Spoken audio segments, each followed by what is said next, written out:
Au commencement était la parole, et la parole était avec Dieu, et la parole était Dieu.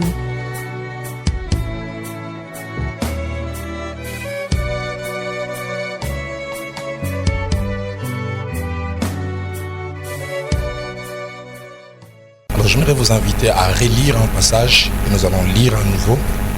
Lamentation de Jérémie au chapitre 5. Lamentation de Jérémie au chapitre 5. Nous lirons les versets 20 ainsi que les versets 21. Et à ces premiers passages, nous allons ajouter un second, celui de Marc au chapitre 5. Et là, nous lirons du verset 18 au verset 19. Lamentation qui avait fait l'objet de notre lecture les dimanches passés. Pourquoi nous oublierais-tu pour toujours? Pourquoi nous abandonnerais-tu pour des longues années? Fais-nous revenir vers toi, ô Éternel, et nous reviendrons. Donne-nous encore des jours comme ceux d'autrefois. Donne-nous encore des jours comme ceux d'autrefois.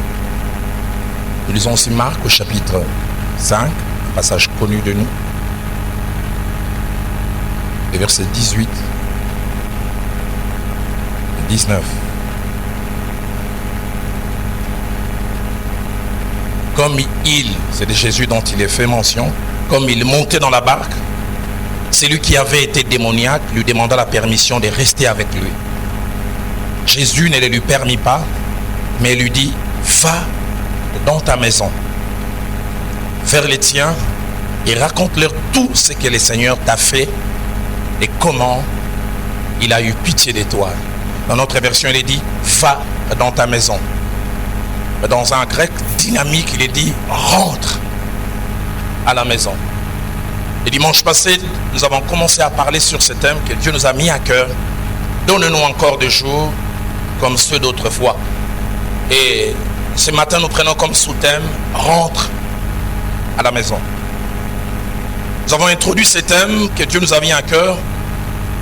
Et ce thème, nous avons dit qu'il était tiré des lamentations de Jérémie. Un texte important, un livre aussi qui a un nom particulier, Lamentation de Jérémie, qui a donné cours à un vocabulaire devenu célèbre. On parle de jérémiades, des lamentations sans fin, des plaintes, des pleurs.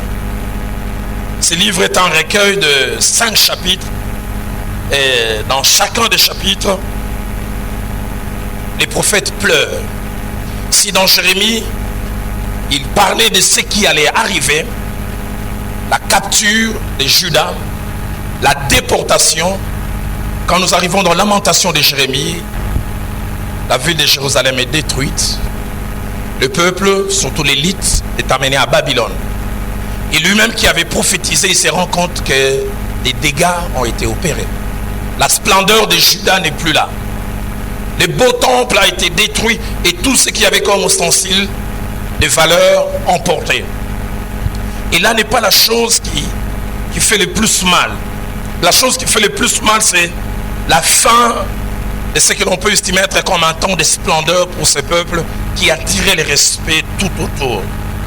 Mais surtout, sur le plan humain, c'est comme une remise en question d'une parole de Dieu.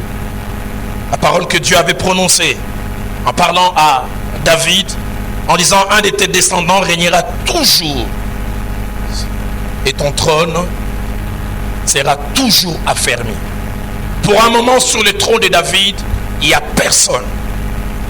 C'est l'ennemi, c'est l'occupant qui a la main mise. C'est pourquoi, bien que c'est par lui-même que les messages étaient sortis, Jérémie s'écrit et dit, donne-nous encore 2 jours comme ceux d'autrefois. Et dimanche passé, nous avons focalisé en parlant de ces cris audibles ou silencieux lancés par un homme, une femme ou même des enfants qui ont déjà connu une époque faste, qui ont connu une époque glorieuse, une époque épicée dans leur vie de famille, dans leur vie de couple. Une époque tellement merveilleuse, on en a gardé les souvenirs. Et non seulement qu'on a gardé les souvenirs, on veut qu'elle revienne avec son contenu. Mais ce dimanche, relions ces textes des Lamentations de Jérémie à celui de Marc au chapitre 5, 18 à 19. Je viens simplement comme Jésus-Christ ordonner, demander à un homme, demander à une femme de rentrer à la maison. J'aimerais dire aux hommes, rentrez à la maison. J'aimerais dire comme pasteur aux femmes, rentrez à la maison. Et ce message a 3 objectifs. Le tout premier, c'est de dire à ceux qui sont déjà sortis de rentrer. Car il n'y a pas meilleur endroit au monde que la maison. Le deuxième objectif, c'est de dire à ceux qui sont en train de sortir. Vous n'êtes plus totalement à la maison, mais vous n'êtes pas encore aussi totalement là où vous devez être. Il n'est pas tard de revenir. Retourner à la maison. C'est l'endroit le meilleur. Et le troisième objectif, c'est de dire à ceux qui sont à la maison, restez à la maison. Restez à la maison. Ne sortez pas. Tous ceux qui sortent ne reviennent jamais comme ils étaient partis. Il est étonnant de voir cette recommandation que Jésus donne à cet homme. Va chez toi. Rentre à la maison. La version français courant et paroles de vie disent, retourne chez toi, retourne dans ta famille. Et cette injonction du maître cache 3 idées fortes. 3 idées fortes sur lesquelles j'aimerais m'appesantir avant d'aller plus loin.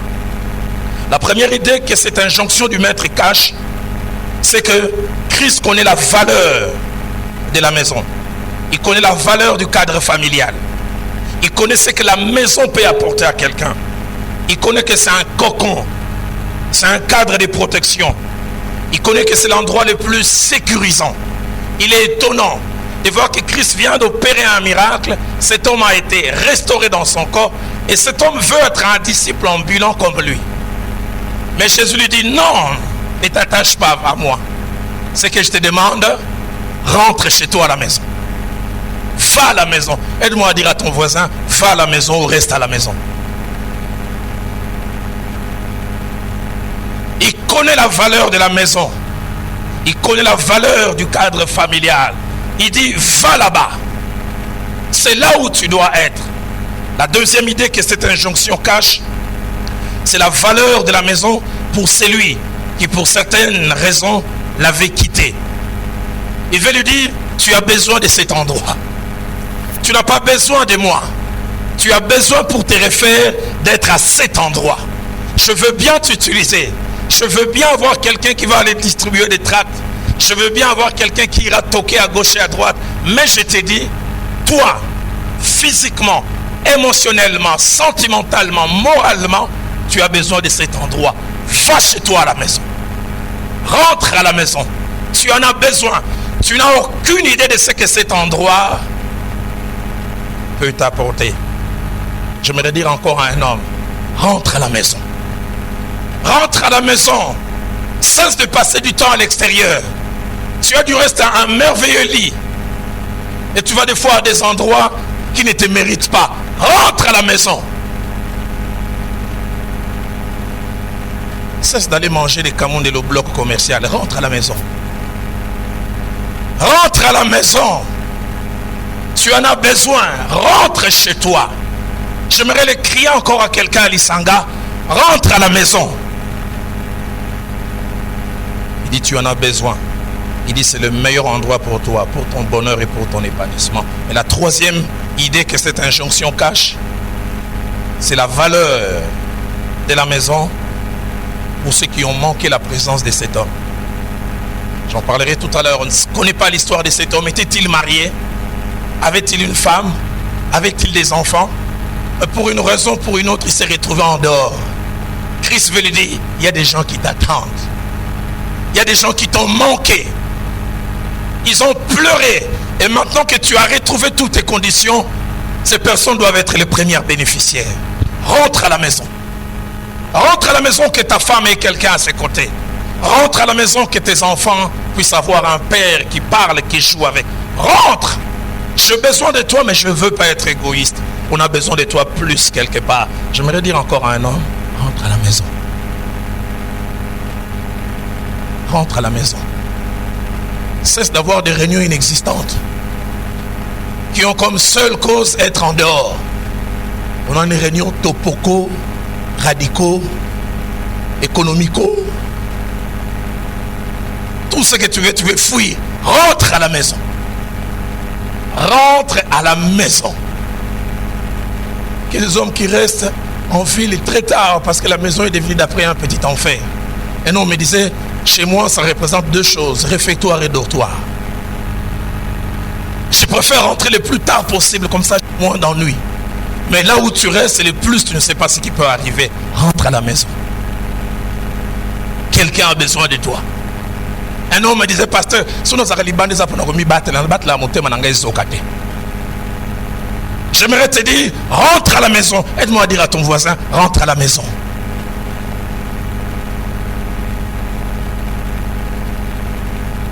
Cette femme et ses enfants étaient sévrés, avaient un manque. Depuis que cet homme était sorti, la maison n'est plus la même. Et il priait, si seulement un jour il peut rentrer. Et voilà, il est guéri, mais il ne veut pas rentrer. Jésus lui dit, non, on a besoin de toi chez toi. Rentre, rentre, rentre, rentre à la maison. Je me suis rendu compte de ce que j'ai représenté pour ma femme. À l'époque, on était seulement à deux. Quand il y a eu les premiers pillages, on venait de se marier, ça faisait 3 mois. J'étais allé prêcher à la cité Mahamobutu. Et c'est de là où les pillages ont commencé. Pas de transport. J'étais avec mon ami le pasteur Kali. On a fait les pieds de Mahamobutu jusqu'à Lupin. Je suis arrivé à Lupin et j'ai dit, je savais que j'avais laissé moi en battre. À l'époque, on habitait l'Ozone, pas très loin de la clôture des régies des eaux, donc très proche du camp Tchatch. Kali me dit, Roland, tu qui m'en a battu. J'ai fait les pieds encore de Lupin jusqu'à l'Ozone. J'ai pris des raccourcis que je n'ai jamais connus. Je n'avais pas de GPS à l'époque, mais je ne sais pas comment. Je me suis retrouvé. Quand je suis arrivé au loin, je me suis rendu compte que partout c'était éteint, sauf devant chez nous, sûrement dans la peur et dans la crainte de la veille des temps. C'est ce qui fait que quand je voulais rentrer par la porte de l'eau, on pouvait voir Moutazoko Tawan. Ça tirait des balles. Dès que je suis arrivé, j'ai vu sa joie, mais surtout son cas. Dans son cœur, il disait Moutoubo Lukaka, Ye yo, Roland Dalo, aye.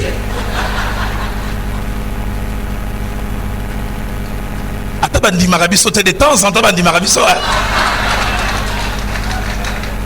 Elle savait que la force était là.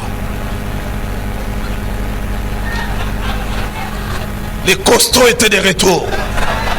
Les héros, les champions.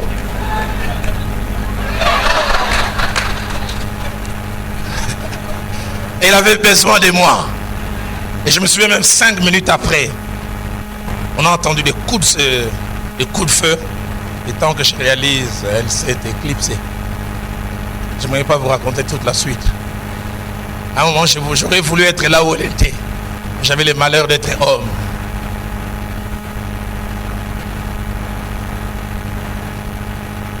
Et puis des jeunes gens, ils étaient à 5. Ils ont cogné la porte, puis ils sont rentrés. Je regardais, elle n'était pas là, malgré qu'on était une seule chair.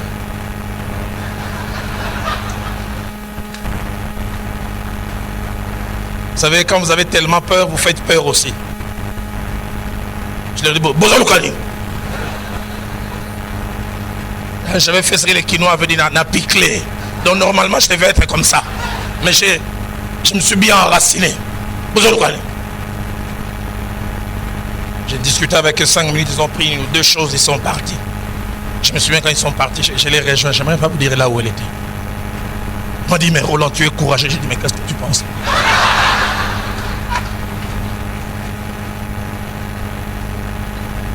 Mais la meilleure, j'aimerais vous le dire, ne le dites pas aux absents. Les 30 minutes qui ont suivi, je suis allé aux toilettes 8 fois. Le métabolisme avait subi un choc. Donc tous les calmes extérieurs. Hein, et me dit, ok, ce soir.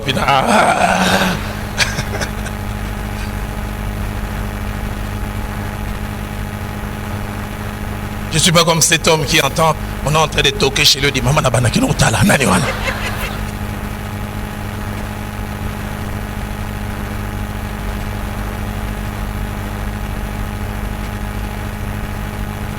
Rentre à la maison, dit Jésus. Et j'ai pensé ce jour-là, si je n'étais pas là, qu'est-ce qui allait lui arriver? Tout en tremblant, j'ai fait peur, mais j'ai protégé. Je m'aurais dit aux hommes, chez nous, on a besoin de nous.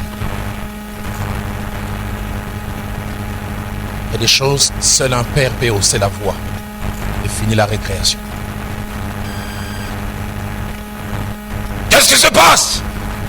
Et tout redevient calme. Cette voix, c'est un don de Dieu. Il va passer. Personne ne va écouter. Quelqu'un doit dire, hey! Qu'est-ce qu'il y a? Non, il n'y a papa, il n'y a rien, il n'y a rien. Ok. Que les hommes redeviennent hommes.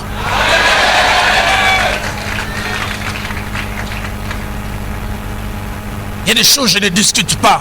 En 5 minutes, la télé doit être arrêtée. Et puis je passe.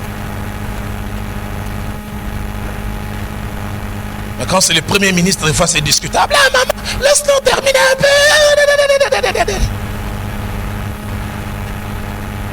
Mais quand c'est le raïs lui-même, même quand c'est l'endroit le plus intéressant, j'ai dit arrêtez. Et tout le monde au lit.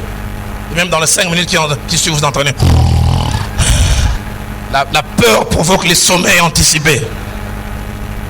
C'est pour ça que j'aimerais dire aux hommes, rentrez à la maison. Rentrez à la maison. Il est étonnant de voir les débuts de ces récits. Dans Marc au chapitre 5, versets 3 à 5, la Bible commence par décrire cet homme. Et la Bible parle de 3 choses qui étonnent. La première, c'est sa localisation. Sa localisation. Cet homme avait sa demeure dans les sépulcres. Et personne ne pouvait plus le lier, même avec une chaîne. Car souvent il avait eu les fers aux pieds. Il avait été lié des chaînes, mais il avait tout rompu. Les chaînes et brisé les fers. Et personne n'avait la force de les dompter. Verset 5. Il était censé être nuit et jour dans les sépulcres meurtrissant avec des pierres. La première des choses qui frappe, c'est sa localisation. Il est dit, il avait sa demeure.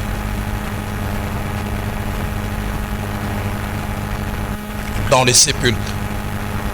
Il avait son habitation. La version française courant dit, il vivait parmi les tombeaux. Le terme demeure veut parler d'un endroit, l'endroit où l'on réside. L'endroit où on est à l'abri. L'endroit où l'on passe sa vie. Mais mieux encore, l'endroit où l'on aime être.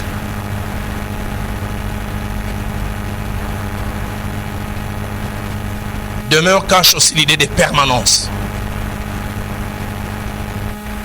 Je m'imagine que tout était normal dans la vie de cet homme. Il vivait dans une famille, femme, enfant, jouissant de sa présence, jusqu'au jour où subitement il a changé de localisation. Celui qui avait comme lieu d'habitation une maison est sorti. Il avait un confort, sûrement il avait un lit, des beaux draps, peut-être climatisation de l'époque. Mais on n'arrive pas à expliquer subitement. Les tombeaux devient son adresse. Tu habites où? 4e tombe à partir de la droite. Localisation. C'est là où il passe ses nuits. C'est là où il vit. J'aimerais poser la question à un homme. Où vis-tu? Il vivait dans une famille. Il était dans un cadre. Mais les gens ont vu subitement son comportement changer. Ils n'ont pas su expliquer qu'est-ce qui a amené cet homme d'un cadre familial où il avait tout vers un endroit où il ne devait pas être. Une seule explication. La Bible nous montre qu'il était possédé des esprits que la Bible appelle légion. Luc, au chapitre 8, au verset 29, dit il était entraîné par les démons dans les déserts.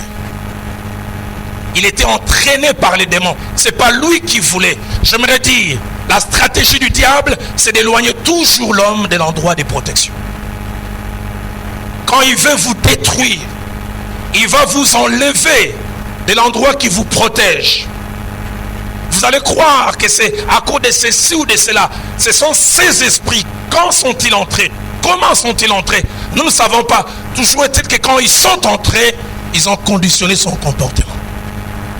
J'aimerais dire à un homme, malgré ton côté intellect, tu es possédé. Possédé.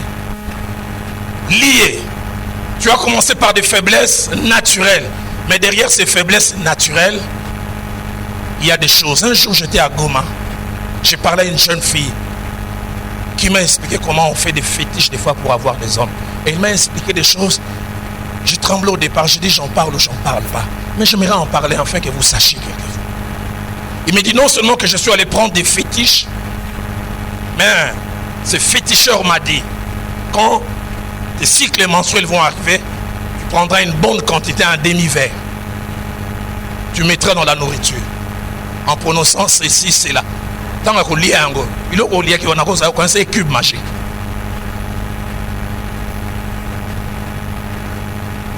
Il dit tu prononces des choses. Il dit désormais il pensera à toi partout, à tout instant. J'arrive pas à expliquer, j'ai un coup de foudre avec ma secrétaire. Si ce n'est pas un coup de foudre, Bakangayo. Désormais, quand tu vois ta femme, c'est comme si c'est une auto blindée qui marche. Mais elle, quand tu la vois, ses genoux, tes genoux, c'est pour cela que je déclare ce matin, rentre à la maison. Mais je déclare aussi que cet esprit qui te domine sort au nom de Jésus. Je crois aux délivrances silencieuses. On n'a pas besoin forcément de tomber. On n'a pas besoin de crier. Dieu m'a dit, Roland, ce que tu déclareras, c'est ce que je vais faire. Je déclare le retour de la lucidité. Quel que soit l'endroit où on t'a caché, qui a changé la vie des familles, qui a fait de toi un ambulant, qui dort dans les sépulcres. Je me dire ce matin comme ton pasteur, rentre à la maison. Toi, légion, tu n'as plus aucun pouvoir sur lui. Sa place n'est pas dans les tombeaux. Sa place n'est pas dans les Nganda. Sa place n'est pas dans les bois d'élus. Sa place est à côté de sa femme. Sa place est à côté de ses enfants. Rentre à la maison. J'ai entendu des choses dans le ministère. Une jeune femme, une fois à Mbujimaï, vient me dire, pasteur, je dois laisser ces choses. Parce que chaque nuit, je rêve d'un lion qui vient avoir des rapports avec moi. Je lui dis, qu'est-ce qui s'est passé? Il dit, c'est aussi une histoire de lion. Je voulais coûte que coûte avoir mon patron. Il était secrétaire. On m'a dit, prends une partie de ses cheveux. Et puis, amen. La deuxième chose, on lui a fixé un rendez-vous. Un rond-point mi-bas. À 0 heure, on lui dit, sois nu. Vous savez, les gens sont prêts à tout. Elle s'est retrouvée nue à cet endroit. On lui a dit, tu verras une bête féroce. Si tu attrapes cette bête féroce, tu maîtriseras cet homme pour la vie. J'ai regardé cette femme, un bout d'homme. Là, j'ai dit, mais des fois, les prix à payer, les gens sont prêts à le faire. Elle m'a dit à 1h30, pasteur, j'ai vu un lion comme un éléphant. J'ai tremblé. Mais il dit, pasteur, banana kangai. T'attends dans son FC, l'objet c'est $2000 exact.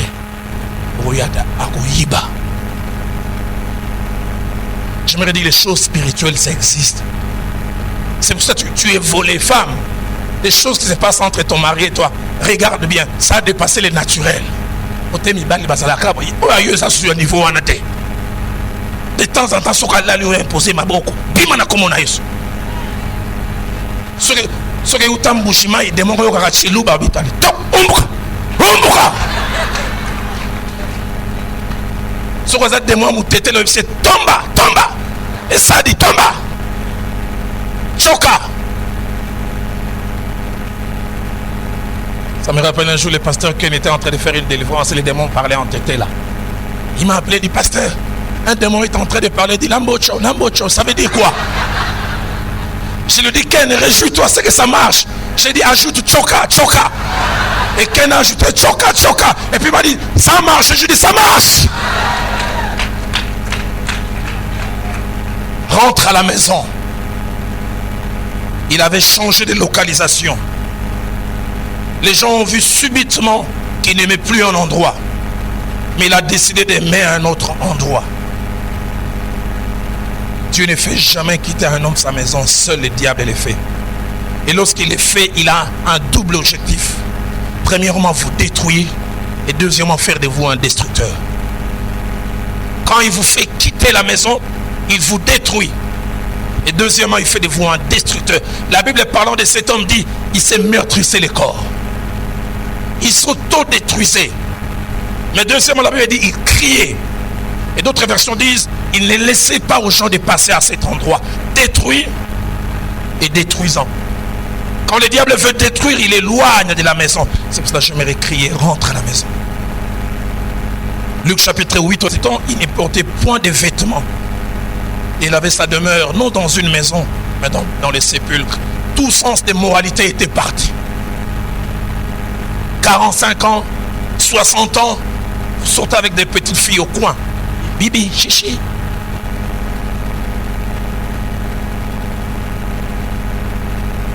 J'étais avec quelqu'un qui est parenté à moi et qui me parlait d'une autre personne parentée. Il m'a dit, tonton Roland, qu'est-ce que j'ai mal?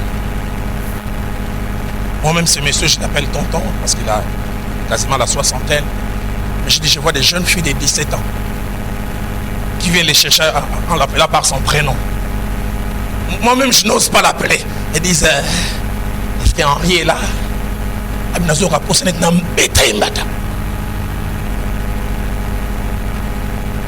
Et puis, mais vous aimez ça? Et là, comment ça t'appeler tonton? Tu dis, non, on ne m'appelle pas tonton, on dit, appelle-moi Henri.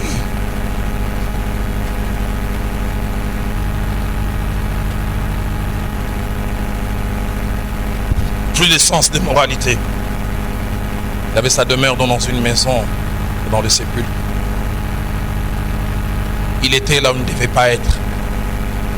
Mais en même temps, il était absent là où il aurait dû être. J'aimerais te poser la question ce matin, où es-tu? Es-tu à la maison? Ou es-tu dans quelques cimetières, à côté de quelques sépulcres? Dans Jean 10, au verset 10, la Bible déclare, le voleur ne vient que pour dérober, égorger et détruire. Et hommes, parce que tu m'as dit d'insister ce matin, surtout pour vous et pour faire la fin, je toucherai les femmes. Quand le diable veut vous éloigner de votre maison, il grossit les défauts réels de votre femme. Ces défauts sont réels, mais il met des levures. Les grains de sable deviennent des montagnes Himalaya. Moi-même, je me souviens, il y a plusieurs années, j'ai dû me repentir. Parce que passé le même jour, j'arrive au restaurant, un ami m'avait invité, et l'une de ces jeunes filles qui servent, elle voulait servir, et puis sa main a touché une tasse. Et l'été s'est répandu sur mon pantalon. Elle voulait montrer que c'était très grave. Et moi, j'atténuais pour le montrer que c'était pas très grave. Oh, je suis maladroite. Qu'est-ce que je fais ça? Oh là là. Je dis non, c'est rien, ça arrive, c'est rien, ça arrive, c'est rien. Le même jour, j'arrive à la maison.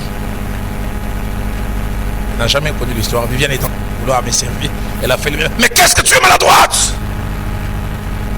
Et elle voulait me montrer que c'était pas si grave. Et moi, je voulais lui faire comprendre que c'était gravissime. Mais Roland, ça arrive, je dis ça arrive. À un moment, je suis resté moi-même, je dis, oh, pour toi, Libanda, à ce que c'est grave. Na calmé, c'est grave. Où il y a quatre yandako, à ce que ça arrive, à ce que c'est que non, à ça nazi, il y a ça les crimes. Il y a des choses qu'on devait donner à l'intérieur, on les donne à ceux qui ne les méritent pas. Des petits défauts réels de ton épouse, mais tu les grossis. J'aimerais dire à un homme, ton épouse n'est pas que ses défauts.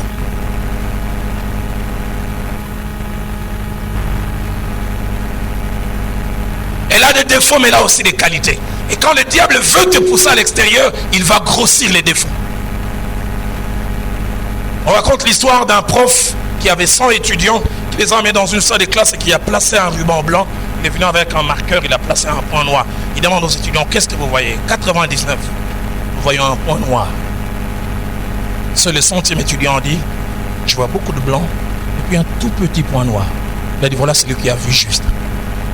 Il arrive souvent, c'est ça. Il y a beaucoup de blanc côté de nos épouses, mais il y a un tout petit point noir.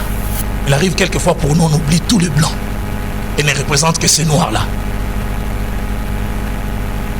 Je n'aimerais pas vous demander d'oser divorcer. Mais si vous essayez, vous vous rendrez compte. Et j'ai dit, n'essayez pas. J'ai un ami, un aîné, qui a divorcé et qui s'est rendu compte comment c'était très dur avec la nouvelle épouse. Un jour, alors qu'il s'est chamaillé, un des amis était témoin. La nouvelle femme lui a dit,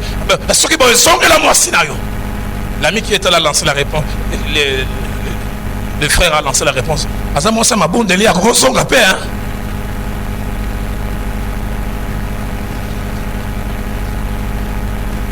Certaines fois, il nous faut les perdre pour nous rendre compte. La femme n'est pas que ses défauts.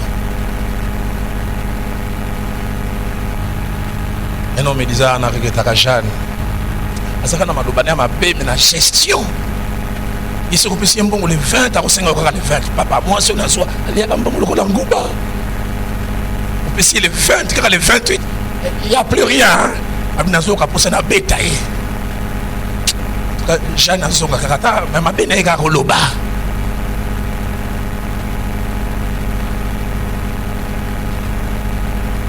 Quand le diable veut vous amener dehors, il grossit les défauts de votre femme. Et pour nous avoir, nous en tant qu'hommes, le diable il opère par étapes. Premier niveau, il nous éloigne l'un de l'autre. Plus de dialogue, plus de conversation, plus de vie intime. Éloignement. On devient des co-voisins. On devient simplement des voisins géographiques. On n'a plus rien en commun. Deuxième étape, il permet que l'autre commette des erreurs dans les comportements, dans les langages, dans les attitudes qui confortent notre idée.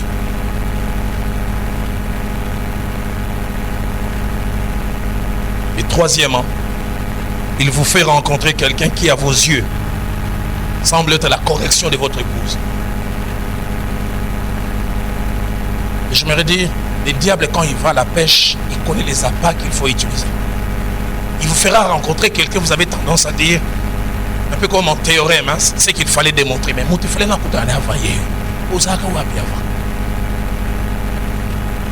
j'aimerais te dire, ces concubines, ces énièmes, elles sont comme les hôtesses. Leur gentillesse n'est pas naturelle.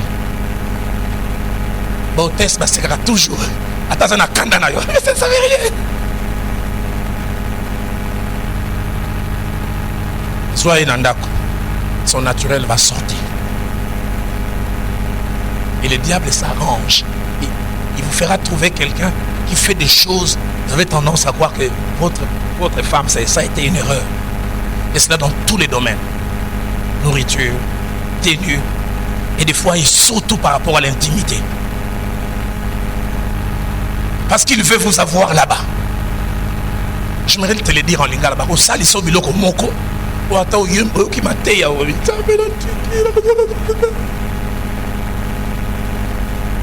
Tu vas tenir lundi, mardi, mercredi.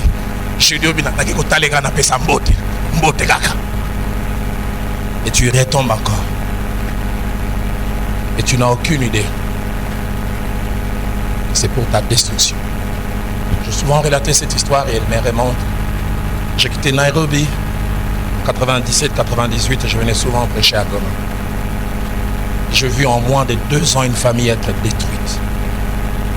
J'ai vu cet homme que je côtoyais, qui est étudiant en Europe, qui travaille dans une organisation des Nations Unies, aller en vacances tous les mois de juin, tous les mois de juillet, août avec sa famille. Vous avez 2 enfants, Gaylor, un garçon brillant. Quand il vous parlez français, vous avez l'impression qu'il mange des petits déjeuners. Diction, waouh. Et sa sœur. Je suis allé à Nairobi, je reviens, je pense, 8 ou 9 mois après.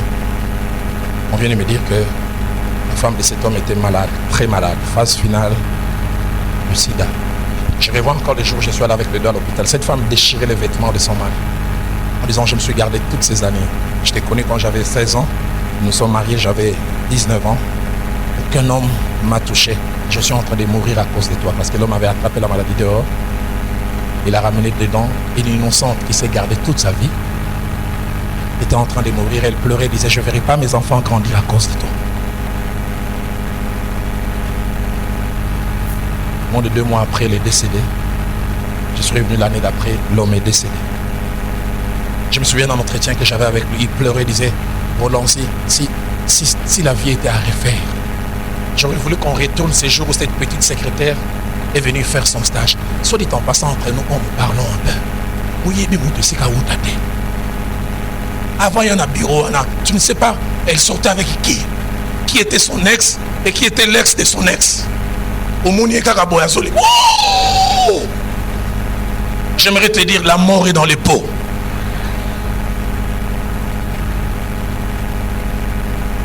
Je reviens à 2000, parce que j'allais de temps en temps manger dans la famille. Je me retrouve au rond-point des baies de gel, je vois. De l'autre côté, on les appelle pas chèvres, on les appelle des maïbobos. Je vois des maïbobos, mais j'entends parmi les maïbobos un maïbobo francophone, avec un accent. Quand je le regarde, il me dit, pasteur, tu me reconnais? Là, je vois ce petit garçon. Je suis Gaylor. Je pleurais. J'ai pensé à son père qui me disait, Roland, je ferai de Gaylor un grand avocat. Je l'amènerai dans les grandes universités. Quand je l'ai vu là, j'ai dit, est-ce qu'on devient universitaire au rond-point BDG? Ces jours-là, j'ai pris la décision, j'ai dit, Seigneur, même quand j'aurai des problèmes avec Viviane, pour l'amour et le futur de mes enfants, je me garderai. Vous savez, les vice-papas, il n'y en a pas.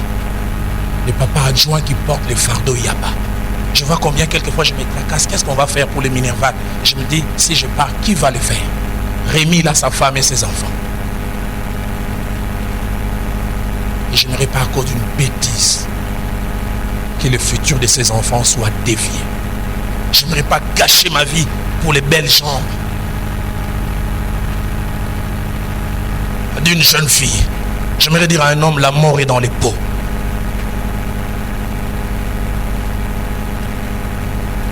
Il vous éloigne et il est fait à dessein. Deuxième chose que ces textes nous montrent, ce sont les tentatives infructueuses de faire retourner cet homme à la maison. Le verset 4 dit, il avait souvent eu le fer aux mains et avait été lié des chaînes, mais il avait rompu les chaînes et brisé les fers. Cela montre qu'il y avait des tentatives. Sûrement sa famille venait les chercher. On voulait exercer la force physique pour le faire retourner, mais il n'avait aucune idée. Les problèmes n'étaient pas physiques, étaient spirituels. On lui prenait des chaînes, sa femme venait, ses enfants, ta place n'est pas ici. Et quand on l'amenait, et il rentrait. Je peux m'imaginer la douleur de cette femme et de ses enfants. Les fous célèbres de la ville, c'était leur père. On venait leur dire, tout le monde a dit papa Nabino. Madame, on a vu ton mari. Combien ça fait mal d'attendre qu'on a vu ton mari à... On l'aurait vu à... Tout le monde a dit Namaya Pembe. Fille m'a dit, mais bien ça. Combien ça fait mal. Tentative humaine de changer les choses, mais incapacité. Ils ont essayé, mais ils ont lamentablement échoué. Jusqu'à ce qu'ils deviennent spectateurs d'une scène insupportable. Ils entendaient parler de leur père, de leur mari. Ils souffraient de voir quelqu'un qui leur était cher être dans un état lamentable et lui-même en être inconscient, sans habit. Sa nudité était vue par n'importe qui. Ils savaient que ça c'est mon mari. Ces choses qui sont exposées m'appartiennent. Celui-là c'est notre père. Mais comme Josaphat dans 2 Chroniques 20:12 et les rois de Samarie dans 2 Rois 6:27, cette femme à la maison et sûrement aussi ses enfants, non seulement ils étaient incapables de faire quelque chose, ils avaient atteint un degré d'incompétence. Dans 2 Chroniques 20 verset 12, Josaphat dira, nous ne savons que faire. Mais j'aime aussi ce qu'il ajoute, mais nos yeux sont sur toi. J'aimerais dire à une femme, tu ne sais que faire, mais garde tes yeux fixés vers l'Éternel. Quand le roi est en train de passer et que la famine est au comble en Samarie, et que cette femme crie, oh roi, sauve-nous, le roi montre son degré d'incompétence. Il dit, si l'Éternel ne te sauve, avec quoi te sauverai-je? Je suis le roi, mais je suis incapable. Mais femme, j'aimerais te dire, là où le roi est incapable, Dieu est capable.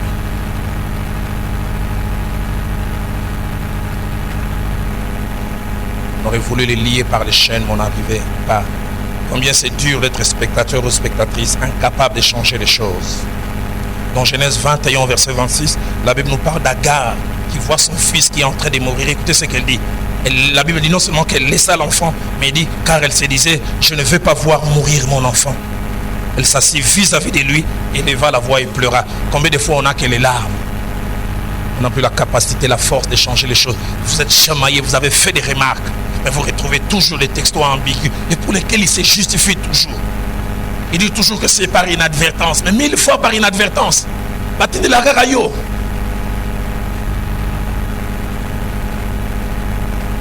Troisième chose qui frappe dans ces textes, c'est les deux activités permanentes auxquelles cet homme s'adonnait. Il se détruisait et détruisait. La Bible dit qu'il s'est blessé lui-même avec des pierres. La version Top dit qu'il s'est déchiré les corps. Les verbes utilisés au verset 5 pour parler de destruction, c'est un verbe qui veut dire qu'il s'est donné des coups qui ont comme objectif d'abîmer. C'est rendre méconnaissable par les coups que l'on se donne.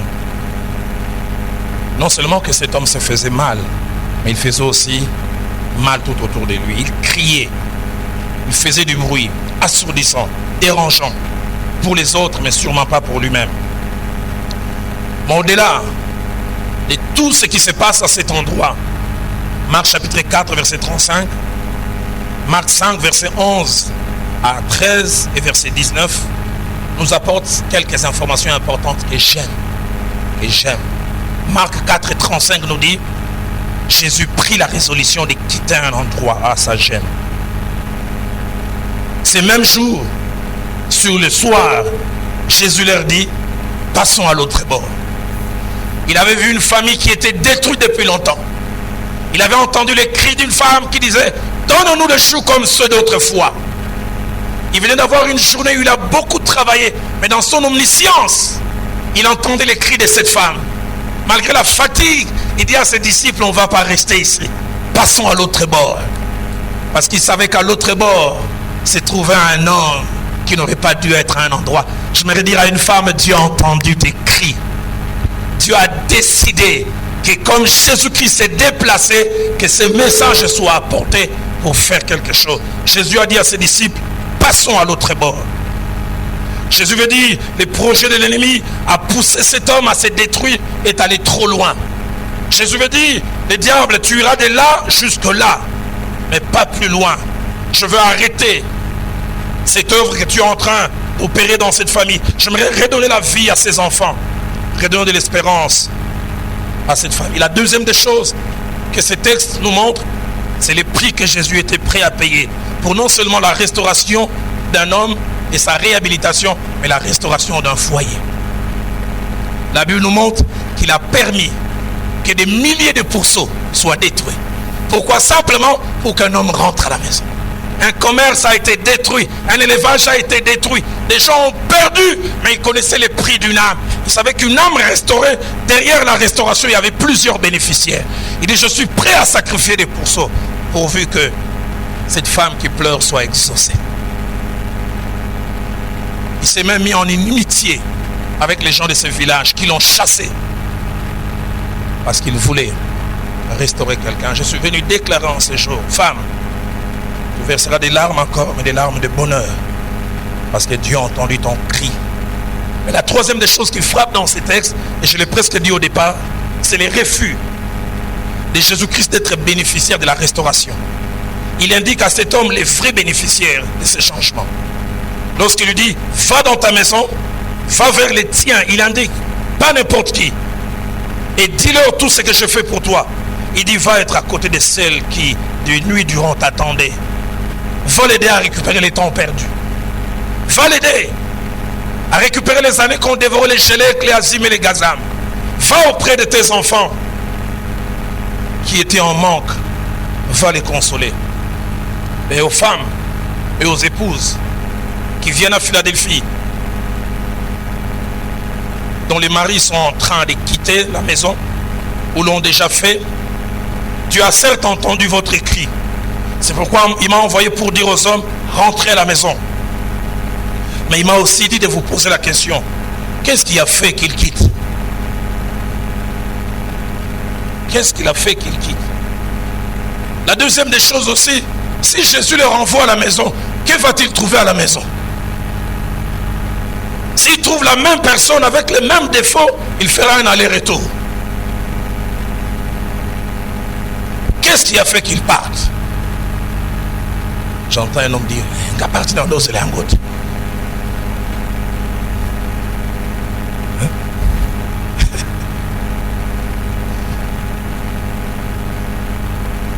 Femme, même s'il a eu tort à 90%, identifiez vos 10% et changez dans ces domaines. Je n'aimerais pas comprendre et surtout approuver les hommes qui sortent, mais quelquefois vous chassez les hommes.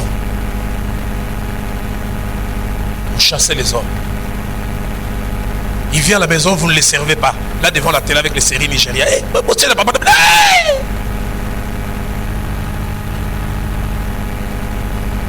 et là on me dit, pasteur, je suis rentré un jour à la maison chez moi, on me sert. J'ai dit, ce poisson qui est dans la sauce, il est vivant ou quoi?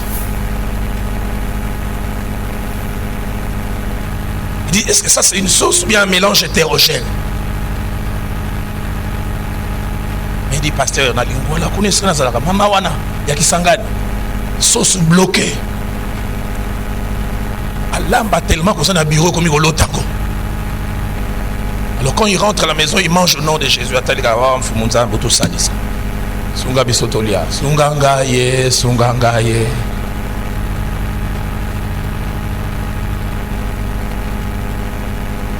Il y a des hommes qui sont souvent dehors à cause de leurs femmes, de leurs attitudes, de leur façon d'être.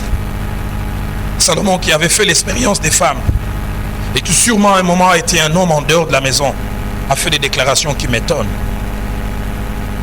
Dans Proverbe 21, versets 9 et 19, il dit, mieux vaut habiter à l'angle d'un toit que de partager la maison d'une femme querelleuse.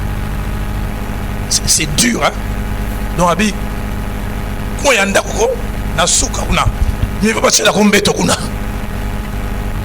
qui d'habiter dans la maison d'une femme querelleuse. Il y a des femmes qui ont les dons à reçoivre ça.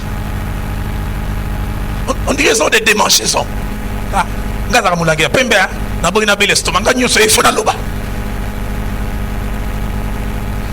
y a des femmes, elles te parlent, tu restes là, tu dis ou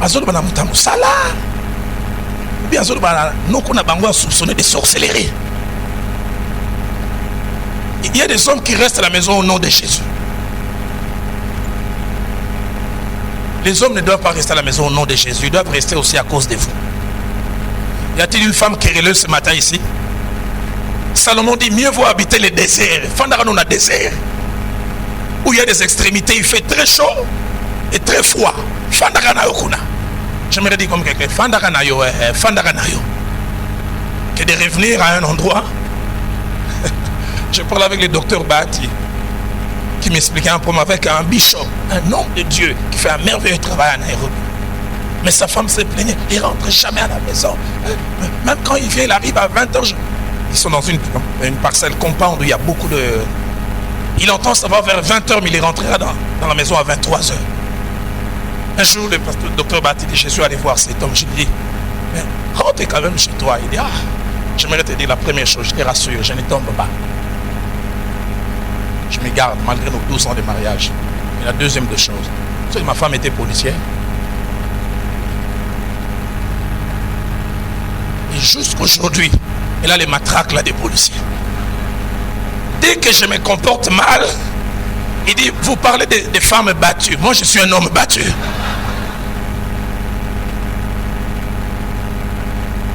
Donc, quand vous me voyez évangéliser dans les compounds, je traîne pour dire Nakutaya Lali.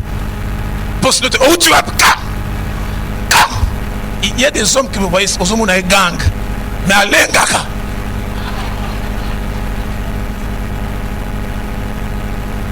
Femme, comment tu gères ton mari? Et Salomon dit, mieux vaut habiter le désert que d'habiter avec une femme querelleuse. Mon soin ici professionnel. Une femme qui manque de sagesse. Maman, bah écoute, tu as facture à régie des eaux. Bah il reste à que tu foutu l'hôpital. Bah vous bengana biso. Tu as d'abord na liate. Après tu dis bah bengana biso. Tout ça ko beba.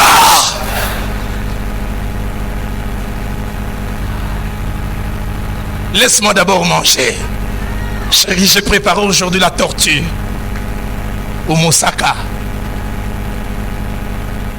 Et puis après qu'il ait mangé, il ait fait sa sieste, je lui présente un problème grave en les minimisant. La Bayresse est venue, elle a crié, mais il faut en arriver. Yo normalement, il faut en hébreu 11, tout ça, mais en colonaya, alléluia.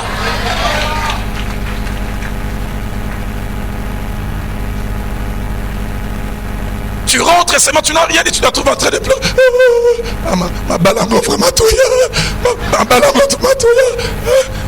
Ngana lembi vraiment. Ba resa ka mikonyosko na lembi. Et tu verras, il fera un coup de fil imaginaire. Oui, allô chef. Oui. Oui. Je reviens pour cette réunion. Oui. Oui, tout de suite chef. Oui. Tout de suite. Akimio.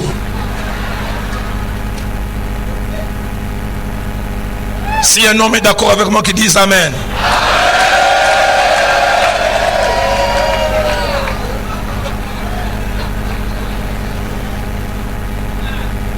Mais Salomon ajoute encore. Il dit, mieux vaut habiter une terre déserte que d'habiter avec une femme querelleuse et irritable. Irritable. Préfet de discipline. T'as les longues.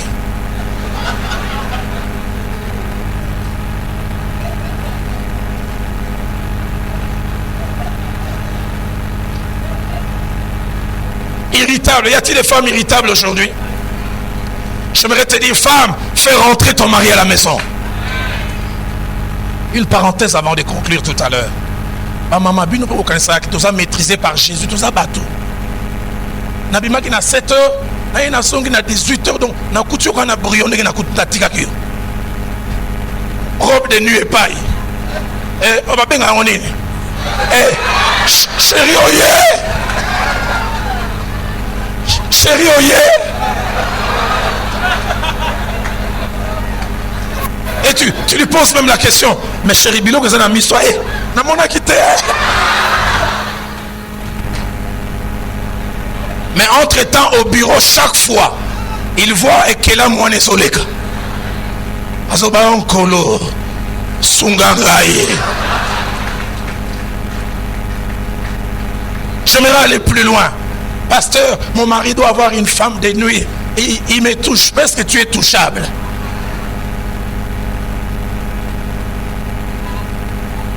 Maman, brossadin, c'est aussi maradissus. Non, mon mari, j'ai l'impression qu'il a des problèmes, il ne m'embrasse plus. Est-ce que tu es embrassable?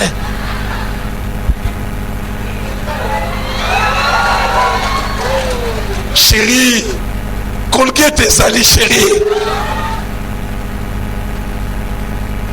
Fais au cas maman.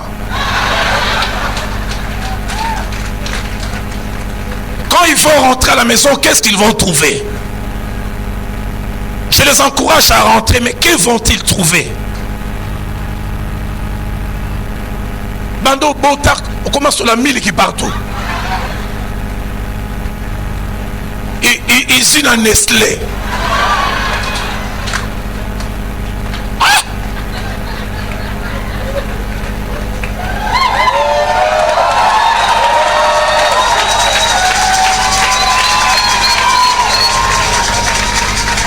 Je dis, on sommes rentrés à la maison, mais je dis, quand ils vont rentrer, qu'est-ce qu'ils vont trouver?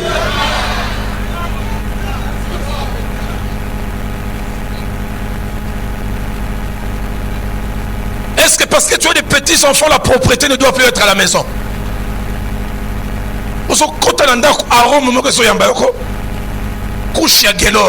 Na gâteau abetaki depuis 16 heures. Et fondez-le le mesa. Na bossene ko longolango. Quand ils vont rentrer, que vont-ils trouver? Si tu es à côté d'une femme, aide-moi à lui poser la question. S'il rentre, qu'est-ce qu'il va trouver? Si un homme est d'accord avec moi, qu'il dise Amen.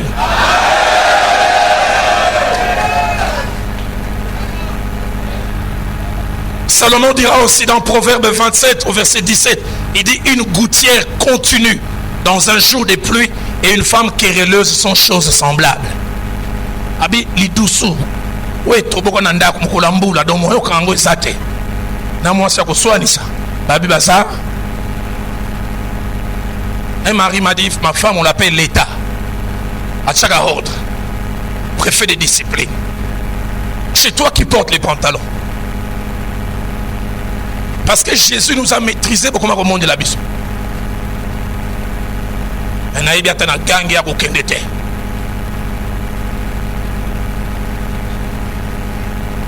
Nous devons continuer à rester avec vous, non pas à cause de Jésus, mais à cause de vous. Ah, pasteur.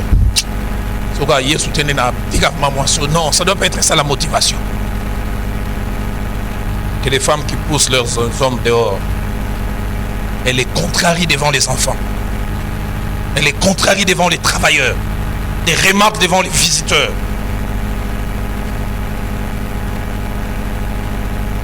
Et ces hommes des fois absents, c'est une manière de se protéger. Je ne veux pas qu'on m'humilie. Je ne veux pas qu'on me parle de la sorte, alors je m'éloigne. Mauvaise gestion de la langue. La Bible dit la vie et la mort sont au pouvoir de la langue. Maman, j'aimerais te poser la question, comment tu te sers de ta langue? Proverbe 21-23 dit celui qui veille sur sa bouche et sa langue préserve son âme des angoisses. Ton problème c'est que tu manques de sagesse. Tu fais de bonnes remarques au mauvais endroit, de la mauvaise manière. Si simplement tu savais un peu plus gérer ton langage, tu le garderais à la maison. Ah, je prie que ce matin les femmes disent Seigneur pardonne-moi. Moi-même je l'ai poussé dehors. J'aimerais qu'il revienne. Proverbe 18-21 dit la vie et la mort sont au pouvoir de la langue. Ma prière est le vœu de mon cœur qu'on trouve à Philadelphie des femmes comme des femmes de Proverbe 31. Au verset 12 au verset 26, la Bible parlant de cette femme, il dit elle fait du bien et non du mal à son mari. Et c'est là tous les jours de sa vie. J'aimerais te dire, femme, est-ce que tu es faiseuse du bien? Des femmes qui font du lit conjugal un endroit de jugement. Il y a eu ceci, grève.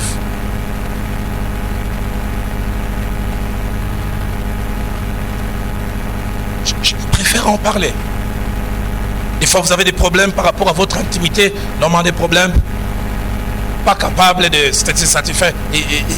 Il veut te dire, Tikanaoga. Notre pasteur nous enseigne un jour dans la vie de l'intimité du couple. Il dit, quand il y a des problèmes d'intimité dans le couple, la femme doit accompagner son mari. Non pas lui dire, guéris et puis reviens-moi. Même si on est en dimanche, problème d'éjaculation précoce, problème d'impuissance passagère. Ah, Tikanaoga. Et il se sent diminué. Et des fois, pour se protéger, il dit, pour que je n'entende pas ces remarques qui font mal, je préfère ne pas aller. La prochaine fois même, tu viens dire, j'ai des mots dedans. C'est une manière de dire, je ne vais pas lui donner l'occasion de m'abaisser encore. Et tu seras étonné qu'il ne vienne plus vers toi. Elle lui fait du bien et non du mal. Le verset 26 dit, elle ouvre sa bouche, mais avec sagesse. Elle ouvre sa bouche avec sagesse. Proverbe 14, verset 1 dit, la femme sage bâtit sa maison, et la femme insensée la renverse de ses propres mains. J'aimerais nous inviter ce matin à baisser nos têtes dans la prière. J'aimerais lancer cet appel, hommes de Philadelphie, rentrez à la maison. Les femmes de Philadelphie aussi, j'aimerais vous dire, quand ils vont rentrer à la maison, qu'ils vont-ils trouver? Tenons-nous la main dans la main alors que nous sommes assis. J'aimerais que tu élèves ta voix ici à Lisanga. Parle à Dieu. Parle à Dieu. Parle à Dieu.